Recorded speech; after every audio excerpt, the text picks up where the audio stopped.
And we're back on Second Street talking about health reform. I mentioned at the beginning that Ottawa has been making some changes when it comes to health products that Canadians depend on. So, for this next couple segments, we're going to be talking with Shawn Buckley. He is the founder of the Natural Health Product Protection Association. Shawn, obviously, the Ottawa's been making some changes involving products, natural health products that you're concerned about. Could you just tell us a little bit about some of the changes that have been happening and maybe some of the Sure. products that viewers might be dependent on? Yeah, Colin. So, I mean, the first thing I think that your viewers should understand is we've gone the opposite direction of the United States. So, it used to be that we didn't regulate natural health products at all. So, because our drug regulations were really meant for the chemical drugs, which have a very different Hmm. risk profile. And they also have intellectual Hmm. property rights. And that's really important because the approval process is so expensive that in your lifetime and my lifetime, there's only been one drug that's gone through there that didn't have a patent. So, but we were basically unregulated. In the United States, they were unregulated. And then they just started exploding in the late 70s Hmm. into the 80s.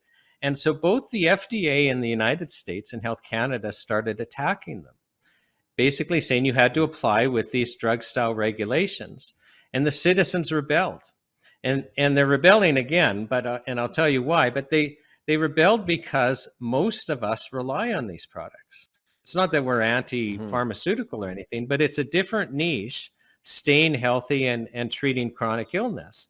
So in the Hmm. United States, their citizen rebellion, Congress had a hard look at it. And in 1994 passed an act called the Dietary Supplement Health and Education Act, where they classed them as foods.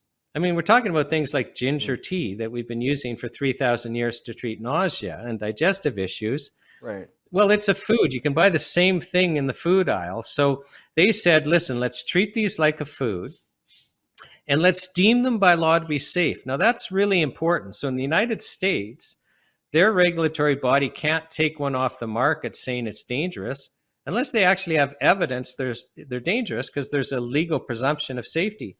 Well, we have our citizen rebellion, and we do the exact opposite thing. And it's funny, our citizen rebellion was in the late 90s, and Health Minister Hmm. Alan Rock refers it to the Standing Committee of Health.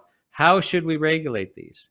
And the Standing Committee of Health Hmm. held what is probably still the broadest consultations in a standing committee history. And they said, don't treat these as chemical drugs. You just can't. They're not the same risk profile, the whole thing. Do Right. not treat these like chemical drugs.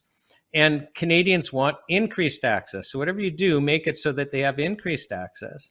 Well, Health Canada did set up a team of people to advise them on a transition. And they didn't like what that team said. So they sat on it for a couple of years, appointed a team that would tell them what they wanted. And then we came up and we classified them as drugs. So here the United States classified them as foods and we classified them as drugs. So whereas in the United States they're deemed safe by law, ours are deemed unsafe, and ours are deemed ineffective. We've got to jump through these hoops and Yeah. prove that they're safe and effective. Well, our prices have like tripled and quadrupled from the United States. So now low income So let Canadians, unless they know to order from the United States, which a lot of people don't, um, Hmm. they they're priced out of the market. They can't go to a health food store and afford these products because we've decided that we need to use drug style regulations. Now, this Hey, happened let back let's in sorry, 2000. let's pause for a sec here. We got to call a timeout for a sec.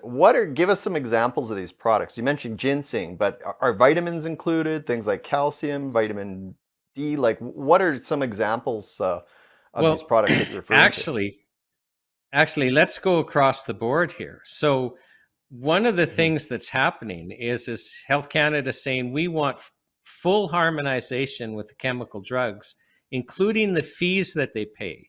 So, and not just the product licensing fees. You know, if you're going to manufacture, you've got to get a site licensing fee in that each year. I was on a call. It was basically about a year ago where Health Canada was saying, here are the fees we're going to impose. And it was an industry call. And basically, every single industry member said on that call either I'm going to stop in Canada altogether or reduce, 40 to 80% of my product line. Now, whenever you add fees to an industry that has tight margins, the prices go up. There's no other way to do it. But we're going to lose, for example, we're going to lose our naturopath or our homeopathic products.